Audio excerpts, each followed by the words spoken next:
네, 그 첫 번째 1주차 마지막 세 번째 시간 강의를 시작을 하도록 하겠습니다. 가설 검정 리뷰를 마무리하는 그런 시간이고요. 실제 예를 통해서 여러분들 살펴볼 수 있는 그런 기회라고 생각이 듭니다. 슬라이드를 넘기도록 하겠습니다. 첫 번째는 뭐냐면 모집단의 평균 뮤에 대한 검정의 문제입니다. 이럴 경우 이제 N개 표본을 뽑았을 때 그것이 정규 분포로부터 뽑았다라고 가정을 하는, 즉 정규 분포, 즉 정규성 가정을 만족하는 경우입니다.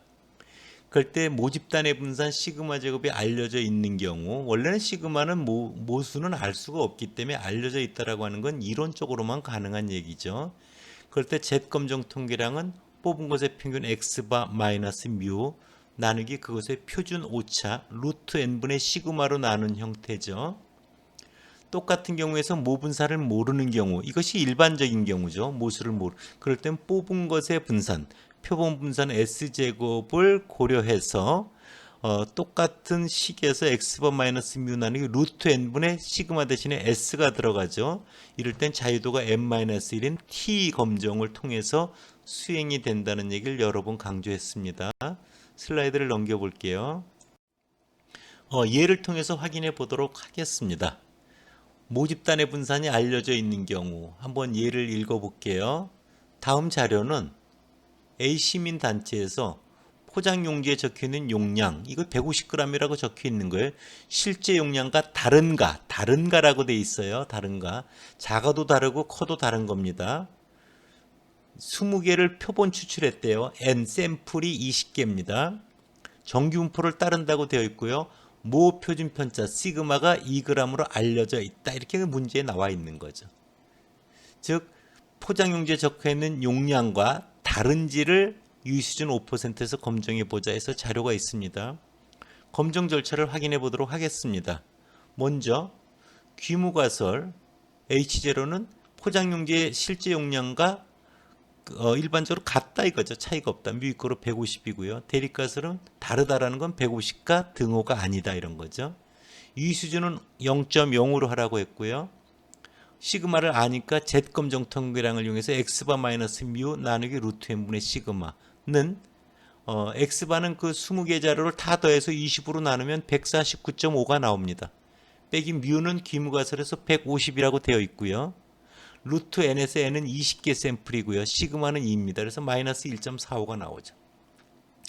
그래서 우리가 다른가는 왼쪽 꼬랑지 2분의 알파 0.025, 오른쪽 꼬랑지 0.025, 합해서 5% 유의 수준이 기각치가 되잖아요. 그럼 마이너스 1.45면 마이너스 1.96보다 더 왼쪽에 있어야지 기각력에 들어가는데 그렇지 못한 걸 볼 수가 있어요. 그래서 귀무가설을 기각을 못하게 됩니다. 그래서 귀무가설을 기각을 못하니까 귀무가설을 그대로 둬야 되겠죠. 그래서 표본으로부터 얻은 결과는 포장용지에 적혀있는 용량이 실제 용량과 차이가 있다가 주장하는 거잖아요. 차이가 있다는 게 차이가 있다고 말할 수는 없는 거죠. H0가 기각이 안 됐기 때문에 그렇게 여러분들 판단하면 됩니다. 다음 페이지로 넘겨볼게요. 똑같은 경우가 모집단에 대한 분산이 알려져 있지 않은 경우에요. A 자동차 회사에서 리터당 20km 이상을 주행한다라고 돼 있어요. 샘플 차를 10대를 뽑아서 자료를 얻었습니다.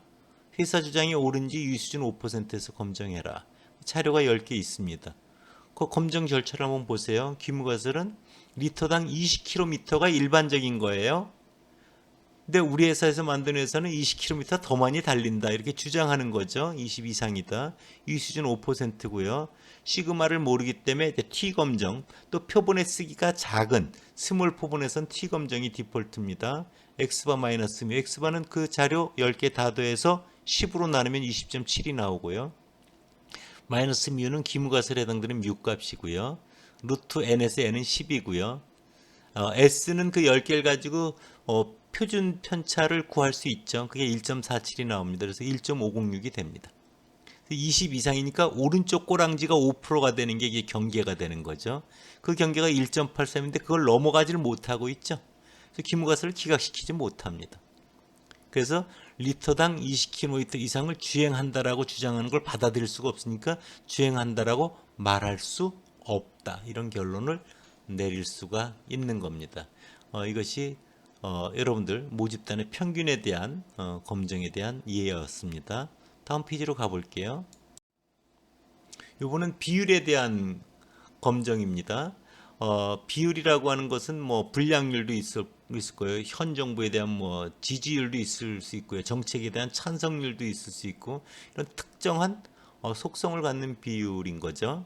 그럴 때 표본 크기가 충분히 큰 경우 이런 경우는 표본의 크기 n하고 비율 p를 곱했을 때 5보다 크거나 같든지 또는 n에서 1-p를 곱할 때 5보다 크거나 같을 때 정규 분포로 근사해서 검정을 수행하고요. 그 검정 통계량은 뽑은 것의 비율 P바 마이너스 P 나누기 루트 n분의 P1-P, 즉 P바의 표준 오차가 이제 분모에 들어가 있는 걸 볼 수 있습니다.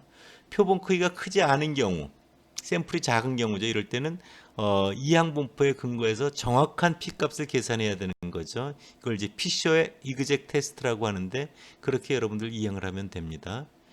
비율에 대한 검정 절차도요. 가설을 세우고요. 유의 수준이 생략 가능하지만 결정하고요. 검정 통계량을 선택해서 그에 따른 P값을 계산해서 통계적 결론을 도출하고 그 다음에 그에 따른 해석을 내리면 됩니다. 그 순서는 동일하다고 보시면 됩니다. 다음 페이지로 가볼게요. 한번 예를 보도록 하겠습니다. 모비율에 대한 검정 예 이렇습니다. 어느 회사의 제품에 대해 불량률이 15%이다 이거죠. 과거에. 이 불량률을 줄이고 싶은 겁니다. 그래서 새로운 소재를 이용했습니다. 새로운 재료를 사용한 제품 중 몇 개 N 400개를 뽑아서 조사해 봤더니 그 중에 54개가 불량이래요. 그 뽑은 것의 불량률 P반은 400분의 54가 되는 거죠. 0.135가 됩니다. 그 불량률이 종전에 비해서 낮아졌다는 건 줄어드는 것만 얘기를 하죠. 한쪽 방향에 관심이 있다는 걸 볼 수 있습니다. 이 수준 5%에서 검정해 봐라 이런 거죠. 그래서 검정 절차를 보면 귀무가설은 P가 과거와 차이가 없는 건 불량률이 0.15 15%죠. 대립가설은 0.15보다 줄어들었다 이런 거잖아요. 유의 수준은 0.0으로 지정이 되어 있고요. 검정 통계량은 그래서 거기 제세 루트 n분의 p 1-p 분의 p바-p고요. p바는 400분의 54 해서 0.135가 되고요. 그 다음에 기무가설에서 주어져 있는 건 0.15고요. p의 0.15, n에 400을 집어넣으면 마이너스 0.84가 나옵니다. 그래서 그것이 줄어들었다는 건 왼쪽 꼬랑지가 이제 기각력이 되는데요. 그 5%에 해당되는 기각치가 마이너스 1.645인데 그보다 더 왼쪽에 가야 기각이 되는데 그렇지가 않은 거죠. 그래서 기무가설을 기각할 수가 없게 됩니다. 그래서 주장하는 것, 즉 불량률이 예전보다 낮아졌다고 말할 수는 없다. 그만한 충분한 근거는 되지 않는다. 이런 결론을 내릴 수가 있는 겁니다. 이것이 이제 여러분들 비율에 대한 그런 이해다. 이렇게 살펴보시면 됩니다. 다음 페이지로 가볼게요. 그래서 여러분들 유의성 검증의 단계를 다시 한번 정리해 보면요. 첫 번째, 가설을 세우고요. 기무가설, 대립가설, 유의 수준은 생략이 가능하고요. 기무가설과 얼마나 합치되는 정도를 나타내는 검정 통계량을 정하고요. 그 다음에 관측된 자료에 대해서 P값을 여러분들 계산해서 그것이 작으면 작을수록 기무가설에 배치되는 강한 증거가 되는 거죠. 그래서 이것이 주어져 있는 경계값, 유의수보다 작으면 기무가설을 기각하면 되고요. 그렇지 않으면 기무가설을 채택, 즉 기무가설을 기각하지 않으면 되는 겁니다. 이런 규칙에 따라서 여러분들도 항상 가설 검정을 수행하기 바랍니다. 다음 페이지로 가볼게요. 이런 것들을 그러면 SPSS라고 하는 소프트웨어를 이용해서는 어떻게 처리가 됐는가를 여러분들 한번 보도록 하겠습니다. 이 사례는 병원에 있어서 서비스 만족도와 관련되는 사례인데요. 그 SPSS 화면을 보면 맨 왼쪽에 섹스라고 되어 있는데 보이죠? SEX 1하고 2로 입력되어 있어요. 1은 남자고요. 2는 여자를 말합니다. 성별. CASI는 만족도 점수, 서비스 만족도 점수가 쭉 기록되어 있는 걸 볼 수 있을 거예요. 기무가설의 평균은 70 이상이라고 할 수 있느냐면 기무가설은 뭐예요? 병원의 서비스 만족도 평균은 과거와 차이 없이 70이다. 뮤이꼬로 70 이런 거죠. 대립가설은 뮤가 70보다 크다 이런 거죠. 그리고 표본의 크기가 작고 시그마를 모르기 때문에 기본적인 디폴트 T 검정을 실시하면 됩니다. 그래서 그 슬라이드 화면에 우측에 보면 T는 X바 마이너스 뮤 나누기 루트 N분의 S 이렇게 나와 있죠. 그래서 거기에 여러분들 보면은 T 검정 통계량 보면은 분모를 보면은 그 표본의 크기, 동일한 크기라고 하더라도 10명에서 나타난 차이보다는 100만 명에서 나타난 차이를 더 크게 인식하겠죠. 그렇죠? 그래서 n이 클수록 t가 커집니다. 그리고 x바 마이너스 뮤라는 건 실질적으로 데이터를 통해서 얻은 x바 평균값과 가설에서 정해준 유값하고 차이가 크면 클수록 다른 거죠. 기무가설하고 다른 거죠. 그래서 그런 어떤 표본의 크기가 크면 클수록 t 값이 커지고요. 동일한 차이라도 변이가 작은 데서 나타나는 차이가 굉장히 영향을 크게 작동을 하죠. 그래서 S가 작을수록 T가 커집니다. 그래서 그런 표본의 크기 N, 변이의 크기 S, 표본 평균의 크기 X바 마이너스 뮤 이런 것들의 작동을 통해서 증거율 T 값이 만들어진다는 걸 여러분들 꼭 기억할 필요가 있다. 이런 겁니다. 거기 보면 이제 메뉴에서 분석 메뉴에서 평균 비교의 1표본 T 검정 메뉴를 누르면 다음 페이지로 넘겨볼게요. 이런 슬라이드 화면이 나옵니다. 그래서 그 화면에 우리가 얘기하고 있는 서비스 만족도를 갖다 검정 변수로 옮겨놨죠. 그 다음 그 아래 검정값이라고 되어 있는데 70이라고 입력되어 있는 거 보입니까? 네. 그리고 그 옵션을 눌러보면 거기 신뢰 구간에 95라고 적으면 5% 유의 수준에서 검증을 하는 거다라고 여러분들 이해하시면 됩니다. 그 다음 계속 버튼, 확인 버튼, 결과를 클릭하면요. 다음 페이지로 넘겨볼게요. 이렇게 결과가 나옵니다. 자, 한번 볼게요. 결과를 보면 서비스 만족도 N 25, 25명 샘플 N이 25라는 거고요. 뽑은 것의 평균 X 반은 72.3이고요. 뽑은 것의 표준 편차 S는 11.6이고요. 뽑은 것의 평균의 표준 오차 즉 루트 N분의 S 즉 루트 25분의 11.6은 2.3 이것을 뽑은 것의 평균, 표본 평균의 표준 오차라고 표현했죠.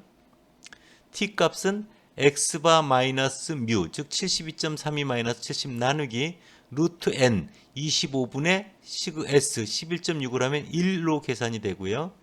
자유도는 n-1, 즉 25 빼기 1에서 24로 계산된 거고요. 유의확률 P값을 보면 0.327로 나와 있죠. 그렇죠? 근데 우리는 이것이 70 이상이라고 할 수 있느냐 그래서 단측으로 한쪽 방향에만 관심이 있기 때문에 나온 P값을 반으로 쪼개줘야 됩니다. 그래서 0.1635가 단측 P값이다 이렇게 여러분들 생각하면 됩니다. 다음 페이지로 가볼게요. 그래서 해석을 달아보면요. 표본 평균 72.34, S 11.6, T값은 X바 마이너스 뮤 나누기 루트 N분의 S에서 1로 계산이 됐고요. 통계분법표에서 1.711이 그 기각치인데 그거를 못 넘어가는 걸 볼 수가 있고요. 그래서 병원 서비스 만족도 평균이 70 이상으로 말할 수는 없다. 기무가설을 기각시킬 수 없는 걸 볼 수 있고요. P값도 단측 검정이기 때문에 반으로 쪼개보면 0.05보다 크죠. 0.05보다 작아야 기무가설을 기각하는데 그렇지 않은 걸 확인할 수 있고요. 그리고 우리가 항상 이렇게 늘 표를 찾아서 할 수 없기 때문에 이런 소프트웨어에서 제공해주는 P값을 통해서 가설 검정을 쉽게 할 수 있다는 게 이런 소프트웨어를 이용하는 것의 장점이라고 여러분들이 보시면 됩니다. 여기까지가 첫 주 가설 검정에 대한 기본적인 리뷰가 되겠습니다. 그래서 여러분들 2학기에 데이터 사이언스 개론 2에 대한 오늘 강의 안내와 2학기에 꼭 필요한 가설 검정에 대한 복습을 여러분들에게 시켜드렸습니다. 그래서 이제 2주차 때는 이런 것들에 있어서 두 그룹의 차이가 있는가 없는가 하는 그런 어떤 T 검정에 대한 이야기부터 여러분들한테 정식적으로 강의를 소개해 나가도록 하겠습니다. 오늘 1주차 여러분들 강의를 마치도록 하겠습니다. 네, 감사합니다.